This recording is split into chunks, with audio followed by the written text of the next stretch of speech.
Class 10ର ପିଲାମାନେ political ସାଇନ୍ସର question answer କରୁଥିଲେ, ମାନେ କ୍ୱେଶ୍ଚନ୍ ତିଆରି କରୁଥିଲେ। ଯାଇଥିଲି କ୍ୱେଶ୍ଚନ୍ ତିଆରି, ଆଜି ଦେଖିବି ମଧ୍ୟ ମୁଁ କେତେ କ୍ୱେଶ୍ଚନ୍ ତୁମେ ତିଆରି କରିଛ ହେଲା। ଆଉ ଯେଉଁଠୁ ବାକି ରହିଯାଇଥିଲା ଆମେ ସେଇଠୁ ମଧ୍ୟ କ୍ୱେଶ୍ଚନ୍ ତିଆରି କରିବା। ଆମେ ସବୁ ପଢ଼ିଥିଲେ ସ୍ୱାଧୀନତା ପୂର୍ବରୁ ସବୁ କେଉଁ କେଉଁ ରାଜ୍ୟ ଥିଲା, ଆଉ କେଉଁ ରାଜ୍ୟକୁ କେଉଁ ଶ୍ରେଣୀଭୁକ୍ତ କରାହେଇଥିଲା। ଦିଲ୍ଲୀ ପଣ୍ଡିଚେରୀ ଯେଉଁ ସ୍ପେଶାଲ ରାଜ୍ୟ କରାହେଇଥିଲା, ସ୍ୱତନ୍ତ୍ର ରାଜ୍ୟର ମାନ୍ୟତା, ତା ଭିତରେ ସବୁ କ'ଣ କ'ଣ ଥିଲା, ତା'ର ମୁଖ୍ୟ ସବୁ କିଏ ଥିଲେ, କିଏ ନିଯୁକ୍ତି ଦିଅନ୍ତି, ଏସବୁ ପଢ଼ିଥିଲେ। ଆଜି ଦେଖ ଭାଷାଭିତ୍ତିକ ରାଜ୍ୟ ଗଠନ କ'ଣ ଲେଖା ହେଇଛି। ଭାଷାଭିତ୍ତିକ ରାଜ୍ୟ ଗଠନ ମାନେ କ'ଣ, ମାନେ ସ୍ୱାଧୀନତା ପରେ ପରେ ଭାଷାକୁ ନେଇ ମାନେ ପୁନର୍ଗଠନ ହେଇଛି। ସ୍ୱାଧୀନତା ପରେ ପରେ କିଛି ରାଜ୍ୟ ଭାଷାକୁ ନେଇ, ଯେ ଆମେ ଗୋଟିଏ ଭାଷା କହୁଛୁ, ଆମକୁ ଗୋଟିଏ ରାଜ୍ୟ କରାଯାଉ, ଏମିତି ପ୍ରକାର ଗଠନ ହେଇଛି। ବୁଝିପାରୁଛୁ, ଭାଷା ଭିତ୍ତିକ। ଏମିତି ଆଗରୁ ସିନା ଆମ ଓଡ଼ିଶା ସିନା ଗଠନ ହେଇଯାଇଛି, କିନ୍ତୁ ଆମ ଓଡ଼ିଶାରେ ଲୋକମାନେ ସବୁ ଓଡ଼ିଆ କୁହନ୍ତି, ସେମିତି ହେଲା। ଭାଷା ଭିତ୍ତିକ ରାଜ୍ୟ ଏମିତି ନୁହେଁ କି ଆମ ଓଡ଼ିଶାର ଅଲଗା କିଛି କିଛି ଲୋକ କଥା କହୁଛନ୍ତି। ହଁ, ଏମିତି ଅଛନ୍ତି। ଏ ସମ୍ବଲପୁର ଦେଖିବ, ସେ ଓଡ଼ିଆ କହୁଛନ୍ତି, ହେଲେ ସମ୍ବଲପୁରୀ ଭାଷା କହୁଛନ୍ତି। ବୁଝିପାରୁଛ, କିନ୍ତୁ ସ୍ୱାଧୀନତା ପରେ ପରେ ବହୁତ ଅଞ୍ଚଳର ଲୋକମାନେ ଯେଉଁଠି ଗୋଟିଏ ଭାଷା କହୁଥିବେ, ସେମାନେ ଦାବି କଲେ, ଆଗ୍ରହ ପ୍ରକାଶ କଲେ ଯେ ଆମକୁ ଏକ ରାଜ୍ୟରେ ପରିଣତ କରାଯାଉ। ତ ଆମେ ଏଇଠି ଦେଖିବା କେମିତି କ'ଣ ଏକ ଭାଷାଭିତ୍ତିକ ରାଜ୍ୟ, କେଉଁ ରାଜ୍ୟ ଗଠନ ହେଉଛି ବୋଲି ଦେଖିବା। ଦେଖ ଲେଖା ହେଇଛି 1946 ମସିହାରୁ 1949 ମସିହା ମଧ୍ୟରେ ନୂତନ ସମ୍ବିଧାନର ପ୍ରଣୟନ କାର୍ଯ୍ୟ ଚାଲୁଥିବା ସମୟରେ ଭାଷାଭିତ୍ତିକ ରାଜ୍ୟ ବା ପ୍ରଦେଶ ଗଠନ ଲାଗି ଦାବି ସମ୍ବିଧାନ ପ୍ରଣୟନ ସଭାରେ ଆଲୋଚିତ ହୋଇଥିଲା। ବୁଝିପାରିଲେ, କାରଣ ଏଥିରେ କ୍ୱେଶ୍ଚନ୍ କିଛି ନାହିଁ। ଯେ ସମ୍ବିଧାନ ଯେତେବେଳେ ତିଆରି ହେଉଥିଲା, ସେତେବେଳେ ଆଲୋଚନା ହେଇଥିଲା କି ଯେ କରିବା କି, ଉଚିତ ହେବ କି ଭାଷାଭିତ୍ତିକ ରାଜ୍ୟ ଗଠନ କରି। ବୁଝିଲ, ଏମିତି ଆଲୋଚନା ହେଇଛି, କିନ୍ତୁ କିଛି କାରବାଇ କିଛି ହେଇ ନାହିଁ ହେଲା। କ'ଣ ଲେଖା ହେଲା, ମୁଖ୍ୟତଃ ଜାତୀୟ ସଂହତିର ସୁରକ୍ଷା ଓ ପ୍ରଶାସନିକ କାର୍ଯ୍ୟଦକ୍ଷତାକୁ ଦୃଷ୍ଟିରେ ରଖି ଭାଷାଭିତ୍ତିକ ରାଜ୍ୟ ବା ପ୍ରଦେଶ ଗଠନ ଠିକ୍ ନୁହଁ ବୋଲି ସମ୍ବିଧାନ ପ୍ରଣୟନ ସଭାରେ ମତ ପ୍ରକାଶ ପାଇଲା। ଆଲୋଚନା ହେଲା ବୋଲି କହିଲି 1946 1949 ଯେଉଁ ସମ୍ବିଧାନ କାର୍ଯ୍ୟ ଚାଲିଥିଲା, 1946 ଡିସେମ୍ବର 9ରୁ 1949 ଡିସେମ୍ବର 26 ଯାଏଁ। ବୁଝିପାରୁଛ, ଏତିକି ପର୍ଯ୍ୟନ୍ତ ଚାଲିଥିଲା। ତ କ'ଣ ହେଲା ନା, ଆର ଦାବି ହେଲା ବା ଆଲୋଚନା ହେଇଛି ଯେ ଭାଷାଭିତ୍ତିକ ରାଜ୍ୟ। ତାପରେ କେଉଁ କଥାରେ ସେ କଥାକୁ କାଟିଦେଲେ, ବା ସେ ମାନେ ଯେଉଁ ଆଲୋଚନା ହେଉଥିଲା ସେ ଦାବିକୁ ସ୍ଥଗିତ ରଖିଦେଲେ, ବନ୍ଦ କରିଦେଲେ। ସେ କହିଲେ ନା, ଭାଷାଭିତ୍ତିକ ରାଜ୍ୟ ଗଠନ କରିବା, ସବୁ ରାଜ୍ୟ ନିଜେ ନିଜେ ଭାବିବେ ଆମେ ଗୋଟେ ଦେଶ। ସେମାନେ ଆଉ ନିଜକୁ ଦେଶର ଅଧିବାସୀ ବୋଲି ଭାବିବେନି, ସେମାନେ ନିଜକୁ ରାଜ୍ୟର ଅଧିବାସୀ ବୋଲି ଭାବିବେ। ତାଙ୍କ ଭିତରେ ଆଉ ବେଶୀ ଦେଶ ପ୍ରେମ ଦେଖାଯିବନି, ତାଙ୍କ ଭିତରେ ବେଶୀ ରାଜ୍ୟ ପ୍ରେମ ଦେଖାଯିବ। ବୁଝାପଡ଼ିଲା, ଯେଉଁଟାକି ଜାତୀୟ ସଂହତି ବା ଦେଶର ଏକତାକୁ ଭାଙ୍ଗିବାରେ ମାନେ ଭାଙ୍ଗିବାରେ ଭୂମିକା ନେବ ବୋଲି, ସେଥିପାଇଁ ଏ ଜିନିଷକୁ ମନା କଲେ। ନା ନା, ଏମିତି କରିବା ନାହିଁ। ବୁଝିପାରୁଛ, ଯଦି ମୁଁ କାଲି ତୁମକୁ କୁହେ ଯେ କ୍ଲାସ୍ 10ର ପିଲାମାନେ, ତୁମେ ଯିଏ ଯେଉଁ ଅଞ୍ଚଳରୁ ଆସୁଛ ସେଇ ଅଞ୍ଚଳରେ ପିଲାଙ୍କ ପାଖରେ ବସ, ସେଇ ବେଞ୍ଚରେ ବସ। ମାନେ ଯିଏ ମେହେନ୍ଦିପୁର ଆସୁଛ କି ଜଗନ୍ନାଥପୁରରୁ ଆସୁଛ କି କେଉଁଠୁ ଆସୁଛ, ବୁଝୁଛ, ତୁମେ ଯେତେବେଳେ ବସିବ, ତୁମର ଆଉ ଗୋଟେ ଯେଉଁ କ୍ଲାସ୍ର ଏକତା ଆଉ ରହିବ ନାହିଁ। ବୁଝିପାରୁଛ, ସେମିତି ସେଇ କଥାକୁ ଭାବି ଏଇ ଯେଉଁ ଭାଷାଭିତ୍ତିକ ରାଜ୍ୟ ଗଠନ ମାନେ ଯେଉଁ ଆଲୋଚ୍ୟ ବିଷୟକୁ ବନ୍ଦ କରି ଦିଆ। ତାପରେ କ'ଣ ଲେଖ, ଏଥିରେ କିଛି କ୍ୱେଶ୍ଚନ୍ ନାହିଁ ହେଲା, ଖାଲି ବୁଝିବାର କଥା। ନିମ୍ନୋକ୍ତ ଘଟଣା ପ୍ରଭାବକୁ ଅନୁଧ୍ୟାନ କଲେ ଜଣାପଡ଼େ ଯେ ମୁଖ୍ୟତଃ ଭାରତର ଦକ୍ଷିଣ ଅଞ୍ଚଳ, ମାନେ ତଳକୁ ଯେଉଁ ସବୁ ରହିଲା, ତାମିଲନାଡ଼ୁ, ଆନ୍ଧ୍ରପ୍ରଦେଶ, ବୁଝାପଡ଼ୁଛି, କେରଳ, ଏସବୁ ଅଞ୍ଚଳ, ଦକ୍ଷିଣ ଅଞ୍ଚଳର ଏ ସମ୍ପର୍କିତ ଦାବି ଥିଲା ସ୍ୱତନ୍ତ୍ର। ମନେ ପଡ଼ୁଥିବ ତଳକୁ ଆମର ସବୁ ମନେ ପକାଇବ, ଆନ୍ଧ୍ରପ୍ରଦେଶ, ଏଠି ଅଛି କିଏ, ନାଇଁ ରେ, ତାମିଲନାଡ଼ୁ ଅଛି, କେରଳ ଅଛି, ଆନ୍ଧ୍ରପ୍ରଦେଶ ତ ରହିଲା, ଏପଟର କିଏ ରାଜସ୍ଥାନ ସେପଟକୁ କିଏ ଅଛି, ଏସବୁ ଦକ୍ଷିଣ ତଳୁକୁ ଅଞ୍ଚଳ ହେଲା, ଦକ୍ଷିଣ ଭାଗ ଅଞ୍ଚଳ ଭାରତର। ମାଡ୍ରାସ ସେଇ ତାମିଲନାଡ଼ୁକୁ ନେଇକି ତାକୁ ମାଡ୍ରାସ ବୋଲି କୁହାଯାଏ ହେଲା। ହାଇଦ୍ରାବାଦ ଆନ୍ଧ୍ରପ୍ରଦେଶ, ମହୀଶୂର ଏଟା ସେଇ କେରଳ ଅଞ୍ଚଳକୁ ନେଇକି ମହୀଶୂର ଅଞ୍ଚଳ କୁହାଯାଏ। ଅଞ୍ଚଳର ତେଲୁଗୁ ଭାଷାଭାଷୀ ଲୋକ ମାନେ କେଉଁ ଅଞ୍ଚଳ, ମାଡ୍ରାସ, ଆନ୍ଧ୍ରପ୍ରଦେଶ, ହାଇଦ୍ରାବାଦ ଏବଂ ମହୀଶୂର ଅଞ୍ଚଳର ଯେଉଁମାନେ ସବୁ ତେଲୁଗୁ ଭାଷାରେ କଥାବାର୍ତ୍ତା ହୁଅନ୍ତି। ଲୋକମାନଙ୍କ ଦାବି ଥିଲା ଅନୁରୂପ ମାନେ ସେମିତି, ସିଏ ତାହାର ଅନୁରୂପ ମାନେ ସିଏ ଯେମିତି ଦେଖାଯାଉଛି ଇଏ ସେମିତି ଦେଖାଯାଉଛି, ବୁଝାପଡ଼ିଲା। ଅନୁରୂପ ମାନେ କ'ଣ, ସେମିତି, ଅବିକଳ ହେଲା। ହଉ, ଇଏ ଜାଣିପାରିଲ, ତାହେଲେ ଏଇଟାଠୁ କ୍ୱେଶ୍ଚନ୍ ଲିଖିପାରିବ। ତେଲୁଗୁ ମାନେ କେଉଁ ଅଞ୍ଚଳର ଅଧିବାସୀମାନେ କ'ଣ ତେଲୁଗୁ ଭାଷାକୁ ନେଇ ରାଜ୍ୟ ଗଠନ କରିବାକୁ ଚାହୁଁଥିଲେ। କେଉଁ ମହୀଶୂର, ଆଉ ତୁମର ରହିଲା ମାଡ୍ରାସ, ଆଉ ରହିଲା ହାଇଦ୍ରାବାଦ ହେଲା। ଲେଖିବ କ୍ୱେଶ୍ଚନ୍। ତାପରେ ସେକେଣ୍ଡ କ୍ୱେଶ୍ଚନ୍ ଆସିବ, ମରାଠୀ ଭାଷାଭାଷୀ ଲୋକମାନଙ୍କର ଦାବି ଥିଲା ସେମାନଙ୍କ ପାଇଁ ସ୍ୱତନ୍ତ୍ର ମହାରାଷ୍ଟ୍ର ରାଜ୍ୟ ପ୍ରଦେଶ ଗଠନ। ମରାଠୀ ଲୋକମାନେ ମହାରାଷ୍ଟ୍ର ଦେଖୁଛନ୍ତି, ମୁମ୍ବାଇ ଦେଖୁଛନ୍ତି, ସବୁ ମରାଠୀ ଲୋକ ବେଶୀ ରୁହନ୍ତି ହେଲା। ଲେଖିବ ମରାଠୀ ଲୋକମାନେ ଦାବି କରୁଥିଲେ କେଉଁ ଅଞ୍ଚଳରେ ମାନେ ତାଙ୍କ ରାଜ୍ୟ କରିବା ପାଇଁ, କେଉଁ ଅଞ୍ଚଳ, ମହାରାଷ୍ଟ୍ର ରାଜ୍ୟ ଗଠନ କରିବା ପାଇଁ ସେମାନେ ଚାହୁଁଥିଲେ। କେଉଁ ରାଜ୍ୟ ଗଠନ କରିବା ପାଇଁ ଚାହୁଁଥିଲେ? ମରାଠୀ ଲୋକ ନିଜ ଭାଷାକୁ ନେଇ ବା ମରାଠୀ ଭାଷାକୁ ନେଇ କେଉଁ ରାଜ୍ୟ ଗଠନ କରିବାକୁ ଚାହୁଁଥିଲେ, କ୍ୱେଶ୍ଚନ୍ ହେଲା। କେବଳ ସେତିକି ନୁହଁ, ମାଲାୟାଲମ ଓ ତାମିଲ ଭାଷାଭାଷୀ ଲୋକ ନିଜ ପାଇଁ ସ୍ୱତନ୍ତ୍ର ରାଜ୍ୟ ପାଇଁ ଗଠନ ଦାବି କରିଥିଲେ। ଏମାନେ ମଧ୍ୟ ମାଲାୟାଲମ, ତାମିଲ, ସିଏ ରହିଲା ତେଲୁଗୁ, ଇଏ ରହିଲେ ତାମିଲ ହେଲା। ହଉ ଗଲା, ଏଇଟା ଦୁଇଟା କ୍ୱେଶ୍ଚନ୍ ଦେଇଛି, ବୁଝିପାରିଲ। ତାପରେ ଦେଖିବା ଆମେ କ'ଣ ହେଲା। ଏଇଟା ଗୋଟେ ବକ୍ସ ଦେଇଛି, ଏଟାକୁ ମନେ ରଖିବ, ବକ୍ସଟା ଭାରି ଇମ୍ପୋର୍ଟାଣ୍ଟ।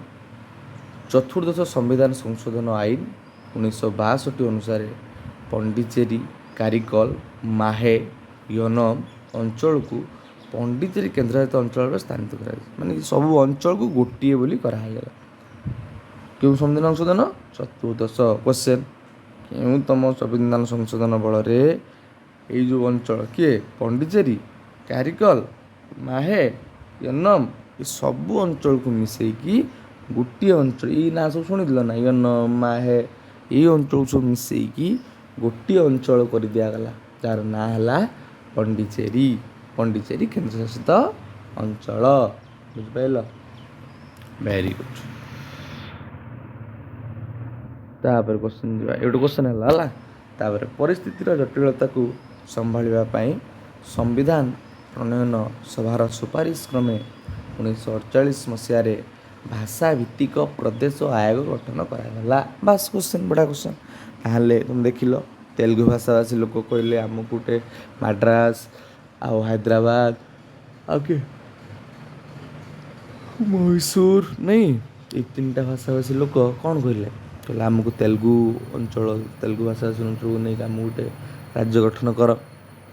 ମରାଠୀ ଭାଷାଭାଷୀ ଲୋକ କହିଲେ ଆମକୁ ଗୋଟେ ରାଜ୍ୟ ଦିଅ, ମହାରାଷ୍ଟ୍ର ରାଜ୍ୟ ଆମକୁ ଗଠନ କରିକି ଦିଅ। ସେପଟରେ ତମର କିଏ କ'ଣ ଗଲା, ମାଲାୟାଲମ ଗଲା ପା ନା କ'ଣ ଗଲା, ମାଲାୟାଲମ ଆଉ ତାମିଲ ନା କ'ଣ, ମାଲାୟାଲମ ତାମିଲ ଭାଷା ସେମାନେ ମଧ୍ୟ ନିଜ ପାଇଁ ଇଏ କଲେ, ବୁଝିପାରିଲ। ଏମିତି ସବୁ ପରିସ୍ଥିତି, ଦାବି ସମସ୍ତେ କଲେ ହେଲା। ଦାବି ଯେତେବେଳେ କଲେ, ଇଏ କ'ଣ, ଇଏ ସମ୍ବିଧାନ ବର୍ତ୍ତମାନ ପ୍ରଣୟନ ଚାଲୁଛି ସେଇ ସମୟରେ, ବୁଝିପାରୁଛ, ଚାଲୁଛି ମାନେ ସମ୍ବିଧାନ ପ୍ରଣୟନ ସରିନାହିଁ ହେଲା। 1948 ମସିହା, ମନେ ରଖିବ। ପରିସ୍ଥିତି ଜଟିଳତାକୁ ଦେଖି କେବେ ପ୍ରଥମ ଥର ପାଇଁ ଭାଷା ଭିତ୍ତିକ ପ୍ରଦେଶ ଆୟୋଗ, ମାନେ ଇଏ କେଉଁ ରାଜ୍ୟକୁ ନେଇ ଭାଷା ଭିତ୍ତିକ କରିହେବ ବା ସୁବିଧା ହେବ, ତମେ ଦେଖ, 2-3 ଜଣଙ୍କୁ ଆପଏଣ୍ଟ କରାହେଲା, ଗୋଟେ କମିଟି ଗଠନ କରାହେଲା, ଯେଉଁ କମିଟିର ନାଁ ଭାଷା ଭିତ୍ତିକ ପ୍ରଦେଶ ଆୟୋଗ। ସେମାନେ କମିଟି କଲେ ଯେ ଆମେ ଗୋଟେ ଏମିତି କମିଟି କରିବା, ଆଉ କରିକି ଆଉ ଦେଖିବା କ'ଣ ହେଉଛି କ'ଣ ନାହିଁ ଦେଖିବା ହେଲା।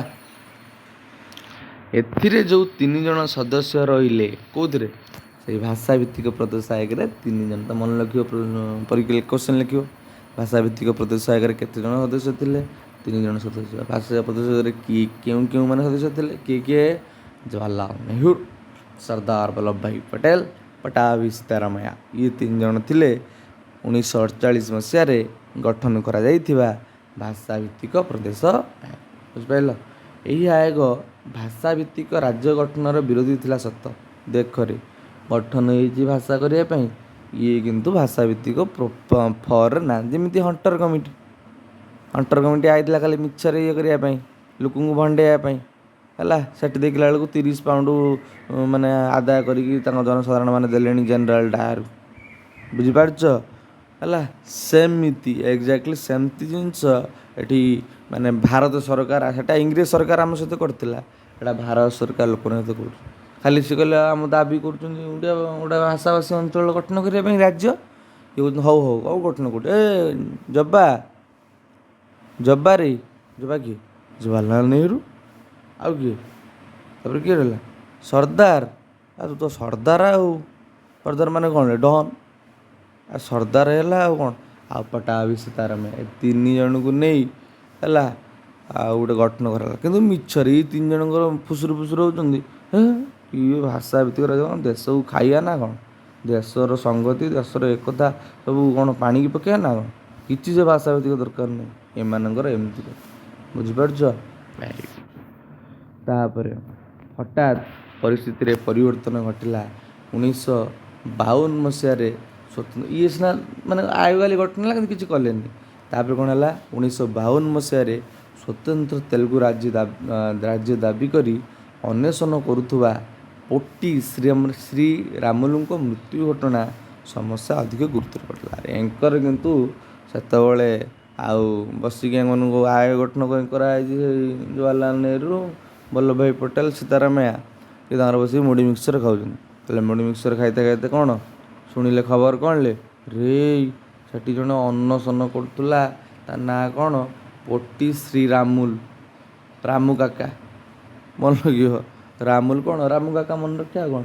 ରାମୁ କାକା ତାଙ୍କର ଏଠି ଅନଶନ କରୁଛନ୍ତି। ଆଉ ଯେ ମୋତେ କ'ଣ ରାମୁ କାକା ସାଧାରଣତଃ କ'ଣ ଯେଉଁ ଫିଲ୍ମରେ ସବୁ ସେମାନେ ସବୁ ଘରେ ସବୁ କ'ଣ ହେଇଥାନ୍ତି, କାମ କରନ୍ତି, ଚାକର ଯେଉଁ କୁହନ୍ତି, ତାଙ୍କ ନାଁ ସବୁ ରାମୁ କାକା ଦେଇଥାନ୍ତିନି। ସେଇ ଅନଶନ ରାମୁ କାକା କାହିଁକି କରୁଛନ୍ତି? ମୋତେ ଗୋଟେ ନୂଆ ଝାଡ଼ୁ ଦରକାର, ନହେଲେ ମୁଁ ଝାଡ଼ୁ କରିବି ହେଲା। ଏମିତି ଜିନିଷ ମନେ ରଖିବ। ଏଠି ରାମୁଲ କାକା କ'ଣ ମନେ ରଖିବ, କ'ଣ କରୁଛନ୍ତି? ଏଠି ସେ ଗୋଟେ ପ୍ରଦେଶ ଗଠନ କରାଉଛି ଭାଷାକୁ ନେଇ। କିନ୍ତୁ କ'ଣ ହେବ? ମାଲିକ ଶୁଣୁନାହାନ୍ତି। ମୁଢ଼ି ମିକ୍ସଚର ଏଠି 3 ଜଣ ଖାଉଛନ୍ତି, ପଟ୍ଟାଭି ସୀତାରାମಯ್ୟା, ଜବାହରଲାଲ ନେହେରୁ, ସର୍ଦ୍ଦାର ବଲ୍ଲଭ ଭାଇ ପଟେଲ। ଇତି ଅବଶେଷରେ କ'ଣ ହେଲା? ତାଙ୍କର ମୃତ୍ୟୁ ଘଟିଲା। ରାମୁ କାକାଙ୍କର ମୃତ୍ୟୁ ହୋଇଗଲା 1952 ମସିହା। ମନେ ରଖିବ 1952 ମସିହାରେ ତେଲୁଗୁ ରାଜ୍ୟର ଦାବି କରି। କେଉଁ ରାଜ୍ୟ ଦାବି କରୁଥିଲେ? ସେଟା ରାମୁ କାକା ତେଲୁଗୁ ରାଜ୍ୟ ଦାବି କରି ଅନଶନ କରୁଥିବାରୁ ମୃତ୍ୟୁ ଘଟିଲା। ଫଳରେ 1953 ମସିହାରେ ସରକାରୀଙ୍କ ନିଷ୍ପତ୍ତି କ୍ରମେ ମାଡ୍ରାସ, ମହୀଶୂର ଆଉ ଗୋଟେ କ'ଣ ହାଇଦ୍ରାବାଦକୁ ନେଇ କହୁଥିଲେ ସେହି ରାଜ୍ୟ। 1953 ମସିହାରେ ସରକାରଙ୍କ ନିଷ୍ପତ୍ତି ତେଲୁଗୁ ଭାଷା ଅଞ୍ଚଳ ନେଇ ନୂତନ ଆନ୍ଧ୍ରପ୍ରଦେଶ ଗଠିତ ହେଲା। ବାସ୍ ପରୀକ୍ଷାରେ ପଡ଼ିବ। ଆନ୍ଧ୍ରପ୍ରଦେଶ କେବେ ଗଠିତ ହେଲା? ଏବେ 1953 ମସିହା। ରାମୁ କାକା କେବେ ମରିଗଲେ? 1952 ମସିହାରେ। ଏ କମିଟି କେବେ ଗଠନ ହେଇଥିଲା? 1948 ମସିହାରେ। ବୁଝିପାରିଲ? କିନ୍ତୁ ସେ କମିଟି କିଛି କଲା ନାହିଁ। କିନ୍ତୁ ଯେତେବେଳେ ଇଏ ମରିଗଲା, ଇଏ ଗୋଟେ ବାଧ୍ୟ ହେଲା। ଯେମିତି ଏଇ କାକରୋ ଜନତା ପାର୍ଟି, ସେ ଅନଶନ କରି ମରିବା ପରିସ୍ଥିତି ହେଲା। ସେଠୁ ତାକୁ ନେଇଗଲେ ମେଡ଼ିକାଲ। ସେମିତି କରି ତାକୁ କଥା ଶୁଣିଲେ। ବୁଝିପାରୁଛ? ସେମିତି। ହଉ, ବିନା ଜିଦିରେ ଦୁନିଆରେ କିଛି ହେଇନାହିଁ କି ହେବ ନାହିଁ। ବୁଝିଲ? ପାଠ ହଉ, ଖେଳ ହଉ, ଯେକୌଣସି ଜିନିଷ ହଉ, ଜିଦି ଧରିବାକୁ ପଡ଼ିବ। ମୋତେ ଏଇଟା ଦରକାର ମାନେ ଦରକାର। ଯଦି ତୁମେ ଜିଦି ନ ଧରୁଛ ନା, ତୁମ କଥା କିଛି କେହି ଶୁଣିବେନି। ତୁମେ ଭଗବାନଙ୍କୁ ଯେତେବେଳେ ଡାକୁଛ ଯେ ଭଗବାନ ମୋତେ ଭଲ ମାର୍କ ଦେବ, ମୋତେ ଭଲ ବୁଦ୍ଧି ଦେବ, ଜିଦିରେ କୁହ ମୋତେ ଭଲ ଦେବ ମାନେ ଦେବ। ମୁଁ ସେମିତି କରିବି ମାନେ କରିବି, ଭଲ ପିଲା ହେବି ମାନେ ହେବି। ଜିଦିରେ କହିବାକୁ ପଡ଼ିବ। ବୁଝୁଛ? ଜିଦି ବିନା ଜିଦିରେ। କିନ୍ତୁ ଖରାପ ଜିନିଷରେ ଜିଦି ଭାରି ଖରାପ। କିନ୍ତୁ ବହୁତ ପିଲାମାନେ ଅଛନ୍ତି ଖରାପ ଜିଦି ବି କରନ୍ତି। ମୋତେ ଏଇଟା ଦିଅ ନହେଲେ ସ୍କୁଲ ଯିବିନି, ମୋର କାହିଁକି ଆଜି ମ୍ୟାଗି ହେଲାନି, ନହେଲେ ମୁଁ ଖାଇବିନି। ବୁଝିଲ? ଦେଖୁନ ତାଙ୍କର ଘରେ ବେଶୀ ସମ୍ମାନ, ବୁଝିପାରୁଛ? ସେମିତି ଜିନିଷ। କିନ୍ତୁ ଆମେ ସେମିତି ନୁହଁ, ସେଇ ଛୋଟ ଛୋଟ ପିଲା ନୁହଁ। ଆମେ କ'ଣ କରିବା? ଭଲ ଜିନିଷରେ ଜିଦି କରିବା, ବୁଝିପାରୁଛ? ଆମକୁ ଗୋଟେ ଭଲ ପିଲା ହେବାର ଅଛି, ଭଲ ଜବ୍ କରିବାର ଅଛି, ଭଲ ପାଠ ପଢ଼ିବାର ଅଛି, ସେଲ୍ଫ ସଫିସିଏଣ୍ଟ ହେବାର ଅଛି।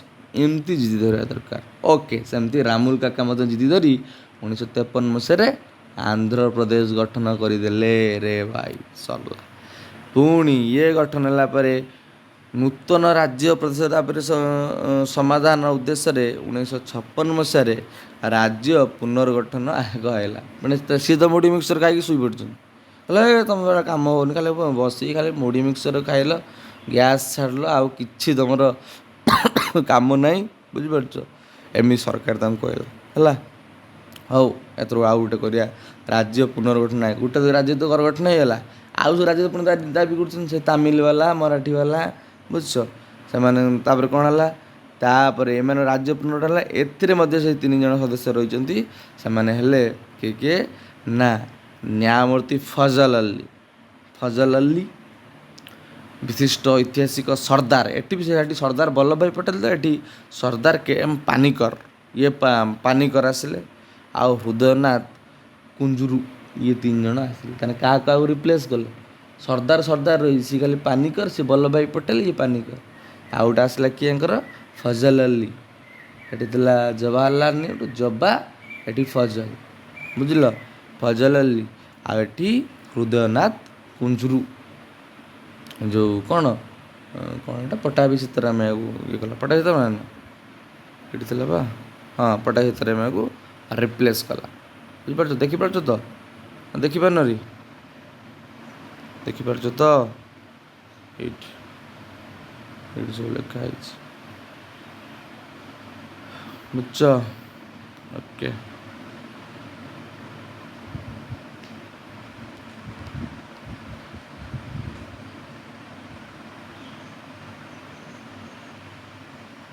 ହୃଦୟନାଥ କୁଞ୍ଜୁରୁ ହେଲା। ଆଉ ତାପରେ ଦେଖିବା, ଏଇ ଯେଉଁ ଗଠନ ହେଲା ତାର ମୁଖ୍ୟ ଉଦ୍ଦେଶ୍ୟ କ'ଣ ଥିଲା? ନା, ଜାତୀୟ ଐକ୍ୟ ସଂଗତିର ସୁରକ୍ଷା ସହିତ ରାଜ୍ୟବାସୀଙ୍କର ସମୂହ କଲ୍ୟାଣ ତଥା ସଂଖ୍ୟାଲଘୁ ଭାଷାଭାଷୀ ଲୋକମାନଙ୍କର ସ୍ୱାର୍ଥକୁ ଦୃଷ୍ଟିରେ ରଖି ରାଜ୍ୟ ପୁନର୍ଗଠନ ରୂପରେଖ ନିର୍ଦ୍ଧାରଣ କରିବା ସହିତ ଆବଶ୍ୟକ ସୁପାରିଶ କରିବା। ହେଲା, ଏଇସବୁ କଥା ତାଙ୍କର ଉଦ୍ଦେଶ୍ୟ ଥିଲା। ରାଜ୍ୟ ପୁନର୍ଗଠନ ଆୟୋଗର ସୁପାରିଶକୁ ଭିତ୍ତି କରି ପ୍ରଣୟନ କରାଯାଇଥିବା, ଏଇଟା ଜାଣିପାରିଲ ଗୋଟେ ହେଲା। ତାପରେ ଆସିଲା କ'ଣ? ରାଜ୍ୟ ପୁନର୍ଗଠନ ଆୟୋଗ ସୁପାରିଶକୁ ଭିତ୍ତି କରି ପ୍ରଣୟନ କରାଯାଇଥିବା 1956 ମସିହାରେ ରାଜ୍ୟ ପୁନର୍ଗଠନ ଆଇନ। ଦେଖ, ଏମାନେ କିଛି କାମ କରୁଛନ୍ତି ବୋଧେ, ଏଇ ଯେଉଁ କୁଞ୍ଜୁରୁ ଫୁଞ୍ଜୁରୁ। ରାଜ୍ୟ ପୁନର୍ଗଠନ ଆୟୋଗର ସୁପାରିଶକୁ ଭିତ୍ତି କରି ପ୍ରଣୟନ କରାଯାଇଥିବା 1956 ମସିହାରେ ରାଜ୍ୟ ହଁ, ସେ ଭିତ୍ତି କରି ପ୍ରଣୟନ କଲେ। 1956 ମସିହାରେ ରାଜ୍ୟ ପୁନର୍ଗଠନ ଆଇନ ହେଲା। କ'ଣ? ତା ସମ୍ବିଧାନର 7ମ ସଂଶୋଧନ ଆଇନ ଜରିଆରେ ପୂର୍ବ ସୂଚିତ ଆଗରୁ ଯେଉଁଟା ଥିଲା କ, ଖ, ଗ, ଘ ଶ୍ରେଣୀୟ ରାଜ୍ୟ ପ୍ରଦେଶ ଗୁଡ଼ିକ ଉଚ୍ଛେଦ କରାଯାଇ ନୂତନ ଭାବରେ 14ଟି ରାଜ୍ୟ ଏବଂ 6ଟି କେନ୍ଦ୍ରଶାସିତ ଅଞ୍ଚଳ ଗଠନ କରାଗଲା। ତାହେଲେ ମନେ ରଖିବ, 1956 ମସିହାରେ କାହା ଭିତ୍ତିରେ? ନା, ସେଇ ଯେଉଁ ରାଜ୍ୟ ପୁନର୍ଗଠନ ଆଇନ ସୁପାରିଶକୁ ଭିତ୍ତି କରି ହେଲା। କେଉଁ ସମ୍ବିଧାନ ବଳରେ? ନା, 7ମ ସମ୍ବିଧାନ ସଂଶୋଧନ ବଳରେ। ଆଗରୁ ଯେଉଁ ଥିଲା କ, ଖ, ଗ, ଘ ଶ୍ରେଣୀୟ ରାଜ୍ୟ, ତାକୁ ବନ୍ଦ କରିଯାଇ ହେଲା, ସିଏ କ, ଖ, ଗ ଆଉ ଗ୍ରେଡେସନ୍ ହେଇପାରିବନି ରାଜ୍ୟର। ବର୍ତ୍ତମାନ ଆମ ଦେଶରେ 14ଟି ରାଜ୍ୟ ଆଉ 6ଟି କେନ୍ଦ୍ରଶାସିତ ଅଞ୍ଚଳ ଗଠନ କରାଗଲା। ଭାଷାଭାଷୀକୁ ନେଇ ବି ଗଠନ କରାଯାଇଛି। କେଉଁ ଦେଇ ଦେଖ, ଆନ୍ଧ୍ରପ୍ରଦେଶ ହେଇଯାଇଛି ହେଲା, ଆସାମ, ବିହାର, ବମ୍ବେ, ଜାମ୍ମୁ କାଶ୍ମୀର, କେରଳ, ମାଡ୍ରାସ ଗୋଟେ ହେଲା, ସିଏ ଗୋଟେ ହେଲା, ଇଏ ଗୋଟେ ହେଲା ମହୀଶୂର, ଓଡ଼ିଶା, ପଞ୍ଜାବ ହେଲା, ରାଜସ୍ଥାନ, ଉତ୍ତରପ୍ରଦେଶ, ପଶ୍ଚିମବଙ୍ଗ ଏବଂ ନବଗଠିତ 6ଟି କେନ୍ଦ୍ର ଅଞ୍ଚଳ ହେଲା ଆଣ୍ଡାମାନ ନିକୋବର, ହିମାଚଳ ପ୍ରଦେଶ ହେଲା, ଦିଲ୍ଲୀ, ଲାକ୍ଷାଦ୍ୱୀପ, ବୁଝଛ, ଡାମନଡିଉ, ମଣିପୁର, ତ୍ରିପୁରା, ଏମିତି ସବୁ 6ଟି କ'ଣ ହେଲା ନୂଆ କରି, ମାନେ ଏଇଟା ଟୋଟାଲ ନୁହଁ, ଏଇଟା ନୂଆ କରିକି ଗଠନ ହେଇଥିବା ରାଜ୍ୟ ହେଲା। ତାପରେ ନୂତନ ରାଜ୍ୟଗୁଡ଼ିକର ଗଠନ ଓ ପୁନର୍ଗଠନ ତଥା ରାଜ୍ୟର ଚତୁଃସୀମା ଓ ନାମ ପରିବର୍ତ୍ତନ ସମ୍ପର୍କିତ ସାମ୍ବିଧାନିକ ବ୍ୟବସ୍ଥା। ବର୍ତ୍ତମାନ ଗଠନ କେବେ ହେଲା, କେଉଁ ସମ୍ବିଧାନ ସଂଶୋଧନ ବଢ଼ିଲା, ପଏଣ୍ଟ ୱାଇଜ୍ କରିକି ଲେଖିବ, କିଛି ଏଥର ନାହିଁ। ଥରେ ଯିଏ ଭିଡ଼ିଓ ଦେଖିକି ପଏଣ୍ଟ କରିକି ଲେଖିଦେଲା କୋଶ୍ଚେନ୍ ସରିଲା, ତାପରେ ଆଉ କିଛି ଭୁଲିବାର ନାହିଁ। ସେତିକି ତ କୋଶ୍ଚେନ୍କୁ ମନେ ରଖିଦେବ, ସରିଲା। ବିଷୟ ଆଉ କ'ଣ ବୁଝିବା ଦରକାର, ବିଷୟ ତ ଯାହା ବୁଝୁଛ, ଆଉ ଖାଲି ରାଜ୍ୟ ସବୁ ଗଠନ ହେଇଛି, ଆଉ କ'ଣ ବୁଝିପାରିଲ? ବିଷୟ ଆପେ ଆପେ ବୁଝି ହେଇଯିବ ହେଲା, କିନ୍ତୁ କୋଶ୍ଚେନ୍ ଭଲରେ ତିଆରି କରିବା ଦରକାର। ତାପରେ ଲେଖା ହେଲା ଆମ ସମ୍ବିଧାନର ଧାରା 2, 3, 4 ଏ ସମ୍ପର୍କ ବ୍ୟବସ୍ଥା ସୂଚିତ କରେ। ତାହେଲେ ମନେ ଲେଖିବ, ଏଇ ନୂତନ ରାଜ୍ୟ ଗଠନ, ରାଜ୍ୟ ପୁନର୍ଗଠନ, ଚତୁଃସୀମା, ନାମ ପରିବର୍ତ୍ତନ କେଉଁ କେଉଁ ସମ୍ବିଧାନର କେଉଁ କେଉଁ ଧାରାରେ ଉଲ୍ଲେଖ ଅଛି? ଧାରା 2, 3, 4 ଏଇ ଧାରାରେ ଉଲ୍ଲେଖ ଅଛି। କେମିତି କ'ଣ ସବୁ ରାଜ୍ୟ ଗଠନ ହେବ, ପୁନର୍ଗଠନ ହେବ, ରାଜ୍ୟର ନାଁ କିପରି ବଦଳିବ, ଏ ବିଷୟରେ ସବୁ ଉଲ୍ଲେଖ ଅଛି ହେଲା। ତାପରେ ସମ୍ବିଧାନର ଧାରା 2 ଅନୁସାରେ କ'ଣ ଅଛି ଦେଖ, ସବୁ ଲେଖା ହେଇଗଲା ବି। ଧାରା 2ରେ କ'ଣ ଅଛି?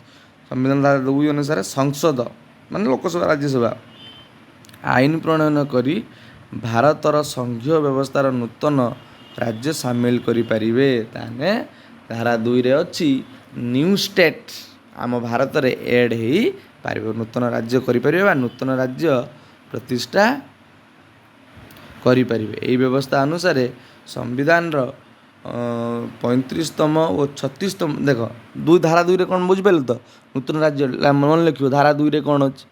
ନୂତନ ରାଜ୍ୟ ସବୁ ଭାରତରେ ଏଡ୍ ହେବ, ମାନେ ଯୁକ୍ତ ହେବ ବୋଲି ଲେଖା ହେଲା, ଯୋଗ ହୋଇପାରିବ ଲେଖିବ। ଧାରା 2ରେ ଭାରତରେ ନୂତନ ରାଜ୍ୟ ଗଠନ ହୋଇପାରିବ ବୋଲି ଉଲ୍ଲେଖ ଅଛି। କେଉଁ ଧାରାରେ ନୂତନ ରାଜ୍ୟ ଗଠନ ବୋଲି ଉଲ୍ଲେଖ ଅଛି? ଧାରା 2। ତାପରେ ଏଇ ଧାରା 2କୁ ବେସ୍ କରିକି କେଉଁ ମାନେ ନୂତନ ରାଜ୍ୟ ସବୁ ଗଠନ ହେଲା, ତାର ବ୍ୟବସ୍ଥା ଅଛି। କେଉଁଠି ଗଠନ ହେଲା? ଧାରା 35ତମ ଓ 36ତମ ଦୁଇଟା ସଂସ୍ଥାନ ଲେଖିବ। ବଳରେ 1974 ମସିହାରେ ଏକ ସଂଲଗ୍ନ ରାଜ୍ୟ ଓ ପରବର୍ଷ 1975 ମସିହାରେ ଏକ ପୂର୍ଣ୍ଣାଙ୍ଗ ରାଜ୍ୟର ମାନ୍ୟତା ପାଇଲା କିଏ? ସିକିମ୍।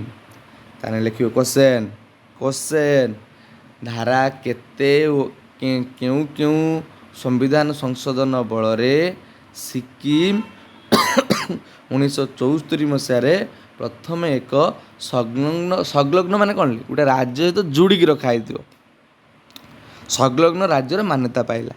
ଯେମିତି ତୁମେ ଯେତେବେଳେ ପ୍ରଥମେ ସ୍କୁଲ ଆସିବ ସାଇକେଲ ନେଇକି, ତୁମ କାହା ଗୋଟେ ବଡ଼ ଛୁଆଙ୍କୁ ତୁମ ସାଙ୍ଗରେ ପଠେଇବେ, ଏଇ ତା ପାଖାପାଖି ଯିବୁ, ନହେଲେ ତୋ ବାପା ଆସିବେ, ବୁଝିପାରିଲ? ଏ ପାଖାପାଖି ଯା, ଥରେ ଦୁଇ ଥର ଚଲେଇକି ଯାଉ। ସେମିତି ସେ ଗୋଟେ ନୂଆ ରାଜ୍ୟ ହେବା ପୂର୍ବରୁ ସଂଲଗ୍ନ ରାଜ୍ୟ, ସଂଲଗ୍ନ ରାଜ୍ୟ ମାନେ କ'ଣ?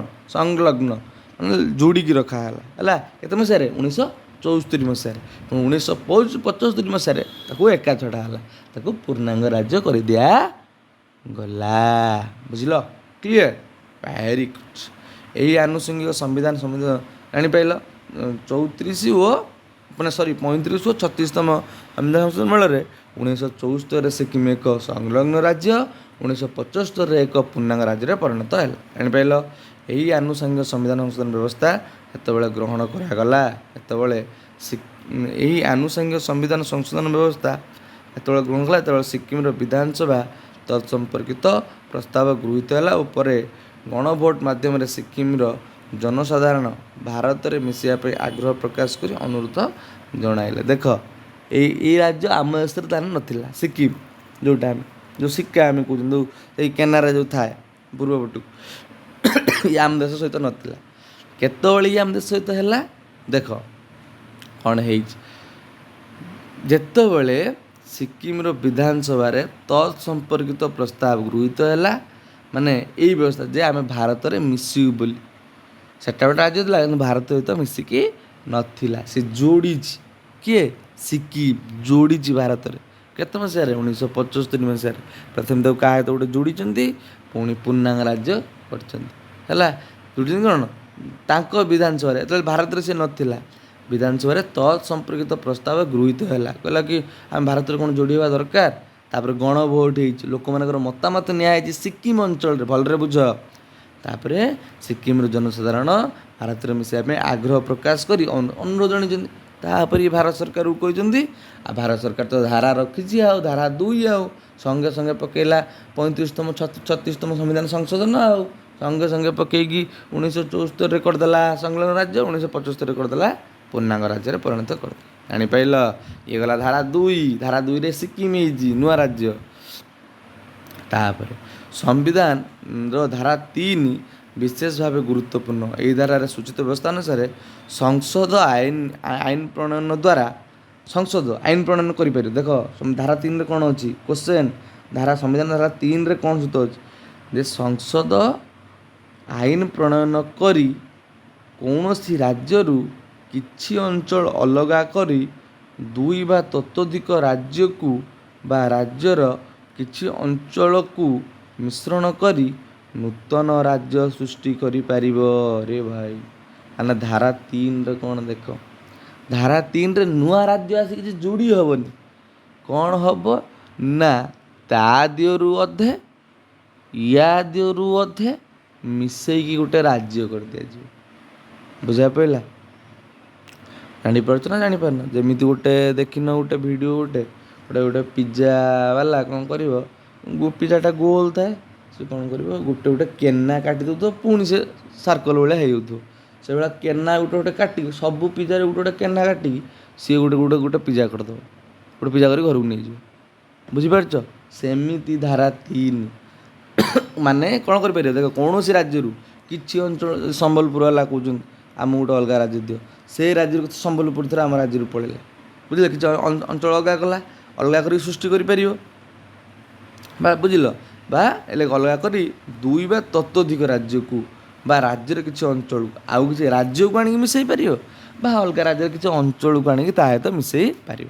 ମାନେ ଗୋଟେ ରାଜ୍ୟର କିଛି ଅଞ୍ଚଳକୁ ନେଇକି ଆଉ ଗୋଟେ ରାଜ୍ୟରେ ମିଶାଇ ଦେଇପାରିବ, ବା ଗୋଟେ ରାଜ୍ୟର କିଛି ଅଞ୍ଚଳକୁ ଆଣିକି ସେ ଆଉ ଗୋଟେ ରାଜ୍ୟରୁ ଆଉ କିଛି ଅଞ୍ଚଳ ଆଣିକି ଆଉ ଗୋଟେ ରାଜ୍ୟରୁ ଆଉ ଗୋଟେ କିଛି ଅଞ୍ଚଳ ଆଣିକି ଯେତେଟା ମନ ଇଚ୍ଛା ରାଜ୍ୟର କିଛି ଅଞ୍ଚଳ ଆଣିକି ଗୋଟେ ରାଜ୍ୟ ବନେଇ ପାରିବ। କିଏ? ସଂସଦ। କେତେ ଧାରା? ଧାରା 3। ବୁଝିଲ? କ୍ଲିଅର? Very good. ତାପରେ ଆଉ କ'ଣ କରିପାରିବ? କୌଣସି ରାଜ୍ୟର ଆୟତନକୁ ବୃଦ୍ଧି କରିବା ବା ହ୍ରାସ କରିପାରିବ। ମନେ ରଖିବ, ଆୟତନ କ'ଣ ନେଇ ତା କ୍ଷେତ୍ରଫଳ ଇଏ ବଢ଼େଇ ପାରିବ। ନା ତମର ଏଠି ବାଡ଼ ପୋତିଛ ଓଡ଼ିଶା, ଟିକେ ଆଉ ଟିକେ ପଛକୁ ଟିକେ ଘୁଞ୍ଚାଅ, କିଏ କରିପାରିବ? ସଂସଦ ଆଇନ ତିଆରି କରିପାରିବ। ଧାରା 3 କୌଣସି ରାଜ୍ୟର ପରିସୀମା, ସେ କହିଲି ପରିସୀମା ପରିବର୍ତ୍ତନ କରିପାରିବ।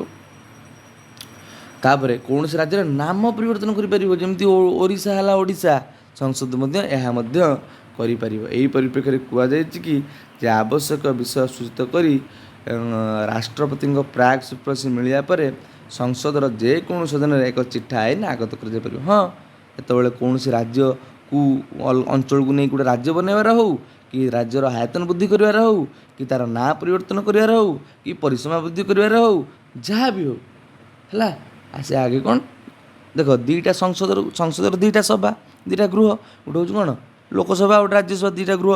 ସେ 2ଟା ଗୃହରେ ପାସ୍ ହେଲା ପରେ ଆପ୍ରୁଭ୍ ଦେଲେ ଯାଇକି ରାଷ୍ଟ୍ରପତି ଏଟା ଆଇନରେ ପରିଣତ ହେବ, କାର୍ଯ୍ୟକାରୀ ହେବ। ଧର ଓଡ଼ିଶା ହେଲା କ'ଣ ଗୋଟେ ସଂସଦର ଯେକୌଣସି ଗୃହରେ ଆଗତ ହେବ, ପୁଣି ସେଇ ଗୃହରେ ଆଗତ ହେବ, ତାପରେ ପୁଣି ରାଷ୍ଟ୍ରପତି ଆପ୍ରୁଭ୍ କରିବେ। ସେଇଥିପାଇଁ ଆଗତ ହେବା ପୂର୍ବରୁ, ଏତେ ଆଖଡ଼ା କରିବା ପୂର୍ବରୁ ରାଷ୍ଟ୍ରପତି କ'ଣ କହୁଛନ୍ତି ତାଙ୍କ ମତାମତ ନେଇଯାଆନ୍ତି। ରାଷ୍ଟ୍ରପତି ଯେଉଁ ଏଇଟା କଲେ ଭଲ ହେବ, ସେ ହଁ କର, ମୁଁ ଆପ୍ରୁଭ୍ ଦେଇଦେବି, କର, ତୁମେ ଆଗର ତ ନିଜ ଭିତରେ ଆଗର ଭୋଟ୍ କର, ସେତିକି 2/3 ଲୋକ ସପୋର୍ଟ କରୁଛନ୍ତି, ଦେଖ। ବୁଝିପାରୁଛ? କ୍ଲିଅର ହେଲା? ତାପରେ ରାଷ୍ଟ୍ରପତି ନିଜର ସୁପାରିଶ ଦ୍ୱାରା ଆଉ ପ୍ରୋକ୍ତ ଚିଠା ଆଇନକୁ ସଂଶ୍ଳିଷ୍ଟ ରାଜ୍ୟ ବା ରାଜ୍ୟମାନଙ୍କର ବିଧାନମଣ୍ଡଳକୁ ପ୍ରେରଣ କରି। ବିଧାନମଣ୍ଡଳ କ'ଣ? ଯେତେବେଳେ ଯେଉଁ ରାଜ୍ୟରେ ତ ଆମ ଓଡ଼ିଶାର ରାଜ୍ୟର ନାଁ ପରିବର୍ତ୍ତନ ହେଲା, ସେ ଆମ ଓଡ଼ିଶାର ବିଧାନମଣ୍ଡଳକୁ, ବିଧାନସଭାକୁ ପଠାଇବେ ହେଲା। ପୁଣି ଉକ୍ତ ସଦନର ଆବଶ୍ୟକ ମତାମତ ନିଶ୍ଚୟ ଜାଣିବେ ଆମ ବିଧାନସଭା, ରାଜ୍ୟ ବିଧାନସଭାର ଲୋକ ସଦସ୍ୟ ଯେଉଁ, ସେ ସବୁ କ'ଣ କହୁଛନ୍ତି ବୋଲି ଜାଣିବେ, ଯେଉଁ ମେମ୍ବର ଅଫ୍ ଲେଜିସ୍ଲେଟିଭ୍ ଆସେମ୍ବଲି। ବୁଝିପାରୁଛ? ରାଜ୍ୟ ବିଧାନସଭା। ହଉ, ତାପରେ ଅବଶ୍ୟ ରାଜ୍ୟ ବିଧାନମଣ୍ଡଳର ମତାମତ ଗ୍ରହଣ କରିବା ପାଇଁ ରାଷ୍ଟ୍ର ବାଧ୍ୟ ନୁହନ୍ତି। ବୁଝିପାରୁଛ? ତାହେଲେ ଅବଶ୍ୟ ବିଧାନମଣ୍ଡଳ କଥାରେ ଧର ଓଡ଼ିଶା ରାଜ୍ୟ ସେଠି ଆଇନ ପାସ୍ ହେଇଗଲା କେଉଁଠି ସେଣ୍ଟର ଆମ ଓଡ଼ିଶା ବିଧାନସଭା ରାଜ୍ୟ ବିଧାନସଭାର ସଦସ୍ୟ ସବୁ MLA ସେ ମନା କରିବେ କହିବେ ନା ଆମର ଓଡ଼ିଶା ତ କିଛି ମ୍ୟାଟର କରେ ନା ଖାଲି ମିଛରେ ପଚାରୁଛନ୍ତି ଗୋଟେ ମତାମତ ଦିଅ ଆଉ ଗୋଟେ ଖୁସି ଲାଗିବ ହଁ କହିଲେ ଗୋଟେ ଖୁସି ଲାଗିବ ହେଲା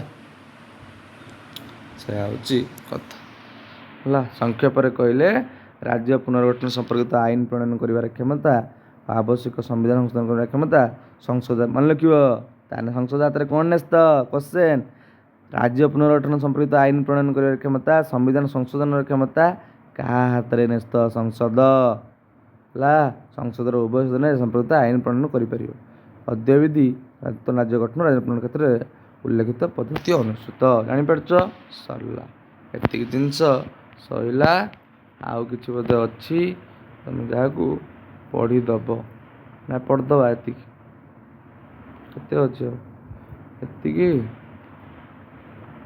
ଆଉ ଏତିକି ଦୁଇଟା ଅଛି ଦେଖିଦେବା କ୍ୱେଶ୍ଚନ୍ ତ ଖାଲି ଆଉ କ'ଣ ଦେଖ ଦୁଇଟା ଅଛି ଦେଖିଦେବା ଏକାଥରେ ତ ପଢ଼ିଦେବା ଆଉ 1956 ମସିହାରେ ରାଜ୍ୟ ପୁନର୍ଗଠନ ଆଇନ କ୍ୱେଶ୍ଚନ୍ ବଳରେ ଚତୁସୀମା ପରିବର୍ତ୍ତନ ପୂର୍ବକ 14ଗୋଟି ରାଜ୍ୟ ଓ 6ଟି କେନ୍ଦ୍ରାଞ୍ଚଳ ପୁନର୍ଗଠିତ ହୋଇଥିଲା ତାହେଲେ 1956 ମସିହାରେ ଚତୁସୀମା ପରିବର୍ତ୍ତନ ହେଲା 4ଟା ସୀମା ମାନେ ଗୋଟେ ରାଜ୍ୟର 4 ସୀମାକୁ ପରିବର୍ତ୍ତନ କରି କେତେଟା ରାଜ୍ୟ କେତେଟା ପୁନର୍ଗଠନ ହେଲା କେତେ ରାଜ୍ୟ 14ଟି ରାଜ୍ୟ 6ଟି କେନ୍ଦ୍ରାଞ୍ଚଳ ପୁନଃଗଠିତ ହେଲା ତାପରେ ଏଇଠି ଲେଖିବ ବମ୍ବେ ରାଜ୍ୟ ପୁନର୍ଗଠନ ଆଇନ 1960 ଅନୁସାରେ ତାହେଲେ 1960ରେ ହେଇଥିଲା ବମ୍ବେ ପୁନର୍ଗଠନ ଆଇନ ଏଟା ସଂସଦ ପାସ୍ କରିଥିବ ବମ୍ବେକୁ ଭାଙ୍ଗିକି ମହାରାଷ୍ଟ୍ର ଓ ଗୁଜୁରାଟ ରାଜ୍ୟ ଦେୟ କଲେ ବମ୍ବେ ଗୋଟିଏ ଥିଲା ମହାରାଷ୍ଟ୍ର ଗୁଜୁରାଟ ଦୁଇଟା କରିଦେଲେ ବୁଝିପାରିଲ ଦୁଇଟା ଅଲଗା ଅଲଗା ହେଇଗଲା ତ ଲେଖିବ କେଉଁ ଆଇନ ଅନୁସାରେ ବମ୍ବେ ରାଜ୍ୟ ବିଭାଜିତ ହୋଇ ମହାରାଷ୍ଟ୍ର ଗୁଜୁରାଟରେ ପରିଣତ ହେଲା 1960 ବମ୍ବେ ରାଜ୍ୟ ପୁନର୍ଗଠନ ଆଇନ ମାନେ ଲେଖିଲ ପୁଣି ଏଇ ନାଗାଲାଣ୍ଡ ରାଜ୍ୟ ଗଠନ 1962 ବଳରେ ହେଲା କ'ଣ ହେଲା ଫେବୃଆରୀ 1 ତାରିଖ ଠାରୁ ନୂତନ ନାଗାଲାଣ୍ଡ ରାଜ୍ୟ ଗଠିତ ହେଉଛି ବଢ଼ିଆ ତାହେଲେ ଇଏ ଗୋଟେ ଆଇନ ସେ ଆଇନ କିଏ ପ୍ରଣୟନ କରୁଛି ସଂସଦ ହେଲା ସଂସଦ ଦୁଇଟା ଗୃହରେ ହେବ ପୁଣି କେଉଁଠି ରାଷ୍ଟ୍ରପତି ଆପ୍ରୁଭ୍ କରିବେ ପୁଣି ରାଷ୍ଟ୍ରପତି କାହାକୁ ପଠାଇବ ରାଜ୍ୟ ବିଧାନମଣ୍ଡଳ ପଠାଇବ ତାଙ୍କ ମତାମତ ମ୍ୟାଟର କରେନି ବି ପଠାଇବ ହେଲା ବାସ୍ ସରିଲା 1962ରେ ହେଇଗଲା କିଏ ନାଗାଲାଣ୍ଡ ହେଇଗଲା ପୁଣି 1966ରେ କିଏ ହେଇଗଲା ରେ ପଞ୍ଜାବ 1960 ପଞ୍ଜାବ ବିହତ ହୋଇ ହରିୟାଣା ହେଲା ପଞ୍ଜାବ ହେଲା କେନ୍ଦ୍ରଶାସିତ ଅଞ୍ଚଳ ଗୋଟେ ଚଣ୍ଡିଗଡ଼ ବାହାରିଲା ଚଣ୍ଡିଗଡ଼ ନଭେମ୍ବର 1 ତାରିଖରୁ 1966 ନଭେମ୍ବର 1 ତାରିଖ ଜନ୍ମ ନେଇଛି କ୍ୱେଶ୍ଚନ୍ କେତେ ଦେଖୁଛ ତ ଏଇଟା ଲେଖିବ ତାହେଲେ କ'ଣ ଲେଖିବ 1966 ମସିହାରେ ପଞ୍ଜାବ ପୁନର୍ଗଠନ ଆଇନ ବଳରେ ପଞ୍ଜାବ ବିଭାଜିତ ହୋଇ କେଉଁ କେଉଁ ରାଜ୍ୟରେ ପରିଣତ ହେଲା ହରିୟାଣା ଓ ପଞ୍ଜାବ ବା ପଞ୍ଜାବ ରାଜ୍ୟ ବିଭାଜିତ ହୋଇ ହରିୟାଣା ପଞ୍ଜାବ କେଉଁ ପୁନର୍ଗଠନ ଆଇନ ବଳରେ ହେଲା 1966 ମସିହା ପଞ୍ଜାବ ପୁନର୍ଗଠନ ଆଇନ ବଳରେ ବୁଝିପାରିଲ ଦୁଇଟାକୁ ମନେ ରଖିବାକୁ ପଡ଼ିବ ଦୁଇଟା କ୍ୱେଶ୍ଚନ୍ ହେବ ପୁଣି ହଉ ଚଣ୍ଡିଗଡ଼ କେନ୍ଦ୍ରାଶାସିତ ଅଞ୍ଚଳ କେବେଠୁ ଜନ୍ମ ନେଇଛି ବା ନୂତନ କେନ୍ଦ୍ରାଶାସିତ ଅଞ୍ଚଳ ଜନ୍ମ ନେଲା କେବେ 1966 ନଭେମ୍ବର 1 ତାରିଖ ତାପରେ 1969 ମସିହାରେ ମେଘାଳୟ ପୁନର୍ଗଠନ ଆଇନ ଅନୁସାରେ ମେଘାଳୟ ନାମକ ଏକ ଉପରାଜ୍ୟ ସୃଷ୍ଟି ହେଲା ଆସାମ ରାଜ୍ୟ ମଧ୍ୟରେ ଆସାମକୁ ଭାଙ୍ଗିକି ଏମିତି ଗୋଟେ ରାଜ୍ୟରୁ କିଛି ଅଞ୍ଚଳ ଯେଉଁ କାଢ଼ିକି ଧାରା 2 ଧାରା 3 ବୁଝିପାରୁଛ ଲେଖା ହେଲା ଆସାମକୁ ଭାଙ୍ଗିକି ଏଠି କ'ଣ ହେଇଛି ରେ ମେଘାଳୟ ନାମକ ଏକ ଉପରାଜ୍ୟ ସୃଷ୍ଟି ହେଲା ଆଉ ଗୋଟେ ରାଜ୍ୟ ସୃଷ୍ଟି ହେଇଛି କ'ଣ ଯାହା ପରବର୍ତ୍ତୀ ସମୟରେ 1971 ମସିହାରେ ପ୍ରଥମ ଦେଖ 1969 ସେଟା ହେଲା ଉପରାଜ୍ୟ ଏମିତି ସଂଲଗ୍ନ ରାଜ୍ୟ ସେମିତି ଗୋଟେ ଉପରାଜ୍ୟ କରାଯାଇଥିଲା ପୁଣି 1971 ମସିହାରେ ତାକୁ ଏକ ରାଜ୍ୟର ପୂର୍ଣ୍ଣାଙ୍ଗ ରାଜ୍ୟର ମାନ୍ୟତା ପ୍ରଦାନ କରାଗଲା ଜାଣିପାରିଲ ସବୁ ସେଇଭଳିଆ ଏତିକି କ୍ୱେଶ୍ଚନ୍ ଭାଇ 1970 ମସିହାରେ ହିମାଚଳ ପ୍ରଦେଶ ରାଜ୍ୟ ଗଠନ ହେଇକି କ'ଣ ହେଇଛି ରେ ପୂର୍ବରୁ କେନ୍ଦ୍ରଶାସିତ ଅଞ୍ଚଳ ଥିବା ହିମାଚଳ ପ୍ରଦେଶକୁ ରାଜ୍ୟ କରାଗଲା ତାହେଲେ କେବେ କେତେ ମସିହାରେ ବା କେଉଁ ଆଇନ ଅନୁସାରେ କେନ୍ଦ୍ରଶାସିତ ଅଞ୍ଚଳ ହିମାଚଳ ପ୍ରଦେଶକୁ ଏକ ରାଜ୍ୟରେ ପରିଣତ କରାଗଲା 1970 ମସିହା ହିମାଚଳ ପ୍ରଦେଶ ରାଜ୍ୟ ଗଠନ ଆଇନ ହେଲା 1971 କ'ଣ କଲା ଉତ୍ତର ପୂର୍ବାଞ୍ଚଳ ମାନେ ଉପରୁ ସବୁ ହେଲା ମଣିପୁର ଏ ଯେଉଁ କେଣା ଉତ୍ତର ପୂର୍ବାଞ୍ଚଳ କ'ଣ କରାଗଲା ନା ମଣିପୁର ତ୍ରିପୁରା ଓ ମେଘାଳୟ ରାଜ୍ୟ ପାହ୍ୟାକୁ ଉନ୍ନତି ହେବା ସହିତ ଅରୁଣାଚଳ ପ୍ରଦେଶ ମିଜୋରାମକୁ କେନ୍ଦ୍ରାୟତ୍ତ ଅଞ୍ଚଳ ମାନ୍ୟତା ପ୍ରଦାନ କରାଗଲା। ସେତେବେଳେ 1921ରେ କ'ଣ କରି ଦେଖ, ମଣିପୁର ସବୁ ମିଶେଇ ମଣିପୁର, ତ୍ରିପୁରା, ମେଘାଳୟକୁ ରାଜ୍ୟ କରିଦିଆଗଲା। ଆଉ ଅରୁଣାଚଳ ପ୍ରଦେଶକୁ ମିଜୋରାମକୁ କ'ଣ କଲେ, କେନ୍ଦ୍ରାୟତ୍ତ ଅଞ୍ଚଳ କରିଦେଲେ। ପୁଣି 1971 ମସିହାରେ କେନ୍ଦ୍ରାୟତ୍ତ ଅଞ୍ଚଳ ମାନ୍ୟତା ମିଜୋରାମ 1986 ମସିହାରେ ରାଜ୍ୟ ପାଇଗଲା। ଇଏ 21 ମସିହାରେ ପାଇଥିଲା ରାଜ୍ୟ। କ୍ୱେଶ୍ଚନ୍ କେତେ ଦେଖୁଛ ତ, ବନେଇ ଚାଲିବ ଭାଇ। 1986 ମସିହାରେ ପୂର୍ବରୁ କେନ୍ଦ୍ରାୟତ୍ତ ଅଞ୍ଚଳ ଥିବା ଅରୁଣାଚଳ ପ୍ରଦେଶ ରାଜ୍ୟରେ ମାନ୍ୟତା ପାଇଲା। ଏଇ ଯେଉଁ ଲେଖା ହେଇଥିଲା ଏଇଠି ଅରୁଣାଚଳ ପ୍ରଦେଶ ଆଉ ମିଜୋରାମକୁ ରାଜ୍ୟ କରିଥିଲେ 1971ରେ। 1986 ମସିହାରେ ଦୁଇଟାକୁ ଦୁଇଟା କ'ଣ ହେଇଗଲେ, ରାଜ୍ୟର ମାନ୍ୟତା ପାଇଗଲେ। 1987 ମସିହାରେ ଗୋଆ ରାଜ୍ୟ ପୁନର୍ନିର୍ମାଣରେ 1987 ମସିହା ମେ ମାସ 30 ତାରିଖ ଠାରୁ ପୂର୍ବରୁ କେନ୍ଦ୍ରାୟତ୍ତ ଅଞ୍ଚଳ ଗୋଆ ଏକ ରାଜ୍ୟର ମାନ୍ୟତା ପାଇଲା। ଏହା ସହିତ ଡାମନଡିଉ ପୂର୍ବପରି କେନ୍ଦ୍ରାୟତ୍ତ ଅଞ୍ଚଳ ହୋଇ ରହିଛି। ବୁଝିପାରୁଛ? ମଧ୍ୟପ୍ରଦେଶରୁ ଅଲଗା କରାଯାଇ କିଛି ଅଞ୍ଚଳକୁ ନେଇ ମଧ୍ୟପ୍ରଦେଶ ରାଜ୍ୟ ପୁନର୍ଗଠନ ଆଇନ ବଳରେ ମଧ୍ୟପ୍ରଦେଶ କିଛି ଅଞ୍ଚଳ ନେଇଗଲେ 2000 ବଳରେ ଓ 2000 ମସିହା ନଭେମ୍ବର 1 ତାରିଖରୁ ଛତିଶଗଡ଼ ରାଜ୍ୟ ମଧ୍ୟ ଗଠନ କରାଯାଇଛି, ମଧ୍ୟପ୍ରଦେଶ ଅଲଗା କରିକି ହେଲା। ଉତ୍ତରପ୍ରଦେଶ ରାଜ୍ୟ ପୁନର୍ଗଠନ ଆଇନ ବଳରେ ଉତ୍ତରପ୍ରଦେଶ ଅଞ୍ଚଳକୁ ଅଲଗା କରାଇ 2000 ମସିହା ନଭେମ୍ବର 9 ତାରିଖରୁ ଉତ୍ତରାଖଣ୍ଡ ରାଜ୍ୟ ଗଠନ କରାଗଲା। ଦେଖୁଛ ତ ସବୁ ଭାଙ୍ଗି କରାଇ। 2000 ମସିହା ନଭେମ୍ବର 15 ତାରିଖରୁ ବିହାର ପୁନର୍ଗଠନ ଆଇନ 2000 ବଳରେ ବିହାରରୁ କିଛି ଅଞ୍ଚଳକୁ ନେଇ ଝାଡ଼ଖଣ୍ଡ ରାଜ୍ୟ, ଝାଡ଼ଖଣ୍ଡ ଥିଲାନି, ଧନୀକୁ ସେଥିପାଇଁ ଧନୀ କୁହେନି, ଆମ ଘର ଆଗରୁ ବିହାର ଥିଲା, ଏବେ ହେଇଛି ଝାଡ଼ଖଣ୍ଡ ହେଲା। 2014 ମସିହା ଜୁନ 2 ତାରିଖରେ ଆନ୍ଧ୍ରପ୍ରଦେଶ ପୁନର୍ଗଠନ ଆଇନ 2014 ଅନୁସାରେ ଆନ୍ଧ୍ରପ୍ରଦେଶକୁ ବିଭକ୍ତ କରି ତେଲେଙ୍ଗାନା, ଏଇ 2014 ରିସେଣ୍ଟ। 2019 ଅକ୍ଟୋବର 31 ତାରିଖରେ ଜାମ୍ମୁ କାଶ୍ମୀର ପୁନର୍ଗଠନ ବଳରେ 2019ରେ ହେଲା, ଜାମ୍ମୁ କାଶ୍ମୀର ଲଦାଖ କେନ୍ଦ୍ରାୟତ୍ତ ଅଞ୍ଚଳ ଗଠନ କରାଯାଇଛି। ଇଏ ଆଉ ରାଜ୍ୟ ଥିଲା, ତାକୁ କ'ଣ କରାଯାଇଛି, କେନ୍ଦ୍ରାୟତ୍ତ କଲେ। ଏହାଫଳରେ ଦେଶରେ ରାଜ୍ୟର ସଂଖ୍ୟା 29ରୁ 28 କମିଲା। କେନ୍ଦ୍ରାୟତ୍ତ ଅଞ୍ଚଳ ସଂଖ୍ୟା 7ରୁ କେତେ ପାଇଲା, 9କୁ ବୃଦ୍ଧି ପାଇଛି। କେତେକ ରାଜ୍ୟ ଓ କେନ୍ଦ୍ରାୟତ୍ତ ଅଞ୍ଚଳର ନାଁ ପରିବର୍ତ୍ତନ ହେଇଛି। ସବୁ ନାଁ କ'ଣ ପରିବର୍ତ୍ତନ ହେଇଛି? 1968 ମସିହାରେ ମାଡ୍ରାସ ରାଜ୍ୟ ନାଁ ପରିବର୍ତ୍ତନ ହେଇକି କ'ଣ ହେଇଛି, ତାମିଲନାଡ଼ୁ। 1973 ମସିହାରେ ଲେଖିବ ତାମିଲନାଡ଼ୁ ରାଜ୍ୟ କ'ଣ ମାଡ୍ରାସ ରାଜ୍ୟର ନାମ ତାମିଲନାଡ଼ୁ କେବେ ହେଲା, 1968 ମସିହାରେ। ମହୀଶୂର ନାଁ କ'ଣ ହେଇଛି, କର୍ଣ୍ଣାଟକ। ମହୀଶୂର ନାମ କର୍ଣ୍ଣାଟକ କେବେ ହେଲା, 1973 ମସିହାରେ। ଏଇ ଲାକ୍ଷାଦ୍ୱୀପ କେଉଁ କେଉଁ ଅଞ୍ଚଳର ନାମ ପରିବର୍ତ୍ତିତ ହେଇଛି, ଲାକାଡିଭି, ମିନିକୟ, ଆମାଣ୍ଡିଭି ଦ୍ୱୀପପୁଞ୍ଜର ନାମ 1973 ମସିହାରେ ପରିବର୍ତ୍ତିତ ହୋଇ ଲାକ୍ଷାଦ୍ୱୀପ ହେଇଛି। 2011 ମସିହା ସଂସଦ ଆଇନ ପ୍ରଣୟନ କରାଯାଇ 2011ରେ ଓରିଆ ଶବ୍ଦ ପରିବର୍ତ୍ତିତ ହୋଇ ଓଡ଼ିଶା ଓଡ଼ିଆ ହେଇଛି। ହେଲା ଆଉ କ'ଣ, ସରିଲା ଆଉ କ'ଣ। ତାପରେ ଏଇଟାକୁ କିନ୍ତୁ ଟିକେ ତୁମେ ଜାଣିଛ କି ଭଲ କ୍ୱେଶ୍ଚନ୍ ଲେଖିବ। 1961 ମସିହା ଡିସେମ୍ବର ମାସ 29 ଦିନ ଗୋଆ ଡାମନଡିଉ ଭାରତରେ ମିଶିଲା। କ୍ୱେଶ୍ଚନ୍, ଏହା ପୂର୍ବରୁ ଦୀର୍ଘ 40 ବର୍ଷ ଧରି ପର୍ତ୍ତୁଗାଲ ଅଧୀନରେ ଥିଲା। ମାନେ 1961ରେ ମିଶିଲା, ଆମ ଦେଶ ପାଇଲାଣି ସ୍ୱାଧୀନ ପାଇଲାଣି 1947। ବୁଝିଲ, 10-11 ବର୍ଷ 13 ବର୍ଷ ପରେ 12 ବର୍ଷ ପରେ। ଏହା ପୂର୍ବରୁ 450 ଧରି ପର୍ତ୍ତୁଗାଲ ଥିଲା। ଭାରତ ସହିତ ମିଶିବା ପରେ ସମ୍ବିଧାନ ସଂଶୋଧନ ବଳରେ ପ୍ରଥମେ ଏକ କେନ୍ଦ୍ରାୟତ୍ତ ଅଞ୍ଚଳ ମାନ୍ୟତା ପାଇଥିଲା କିଏ, ଗୋଆ। ପୁଣି 1987 ମସିହାରେ କେବଳ ଗୋଆ ଏକ ରାଜ୍ୟର ମାନ୍ୟତା ପାଇଛି। ଡାମନଡିଉ କିନ୍ତୁ ପୂର୍ବପରି କେନ୍ଦ୍ରାୟତ୍ତ ଅଞ୍ଚଳରେ ଅଛି ହେଲା। ତାହେଲେ ଗୋଆ ଡାମନଡିଉ କାହା ଅଧୀନରେ ଥିଲା, ପର୍ତ୍ତୁଗାଲ ଅଧୀନରେ। ପୁଣି ଫରାସୀମାନଙ୍କ ଅଧୀନରେ କ'ଣ ଥିଲା, ପଣ୍ଡିଚେରୀ, କାରିକଲ, ମାହେ, ୟନମ ଏସବୁ ଥିଲା ଫରାସୀମାନଙ୍କ ଅଧୀନରେ ହେଲା। 1962 ମସିହାରେ ଲେଖା ହେଇଥିଲା ପଣ୍ଡିଚେରୀକୁ ପଡୁଚେରୀ କେନ୍ଦ୍ରାୟତ୍ତ ଅଞ୍ଚଳରେ ମାନ୍ୟତା ପାଇଲା ହେଲା। 1961 ମସିହାରେ ସମ୍ବିଧାନ ସଂଶୋଧନ ଆଇନ ବଳରେ ଏଇ ଯେଉଁ ଲେଖା ହେଇଛି କେଉଁଠି, ଏଇଠି ଦାଦ୍ରା ନଗର ହାବେଳୀ କେନ୍ଦ୍ରାୟତ୍ତ ଅଞ୍ଚଳ ମାନ୍ୟତା ପାଇଲା। ବ୍ରିଟିଶ ଶାସନ ସମୟରେ ସିକିମର ପୁରୁଷମାନଙ୍କ ରାଜତନ୍ତ୍ର ଚାଲୁଥିବା ବେଳେ ଏଇଟା ଗୋଟେ କ୍ୱେଶ୍ଚନ୍, ବ୍ରିଟିଶ ଶାସନ ସମୟରେ ସିକିମରେ ପୁରୁଷାନୁକ୍ରମ ମାନେ ରାଜା ପରେ ରାଜା ଚାଲୁଥିଲା ବେଳେ ତାଙ୍କ ପୁଅ ଚୋଗଲ୍ୟ ଥିଲେ ଏହାର ରାଷ୍ଟ୍ର ମୁଖ୍ୟ, ଚୋଗଲ୍ୟ ବଂଶ ହେଲା। ଭାରତର ସ୍ୱାଧୀନତା ପାଇବା ପରେ ସିକିମର ଜନସାଧାରଣ ଭାରତରେ ମିଶିବା ପାଇଁ କହିଲେନି କି, ତାପରେ ସିକିମ ଆସି ଭାରତରେ ମିଶିଲା। ସିକିମ ଲୋକ କହିଲେ, ପ୍ରଥମେ ଏକ ଚୁକ୍ତି ସମ୍ପାଦିତ ହେବା ପରେ ସିକିମ ହେଲା ଭାରତରେ ଏକ ସୁରକ୍ଷାପ୍ରାପ୍ତ ଅଞ୍ଚଳ, ସଂଲଗ୍ନ ରାଜ୍ୟରେ ହେଲା। ତାପରେ ଆସିକି ମିଶିଲା।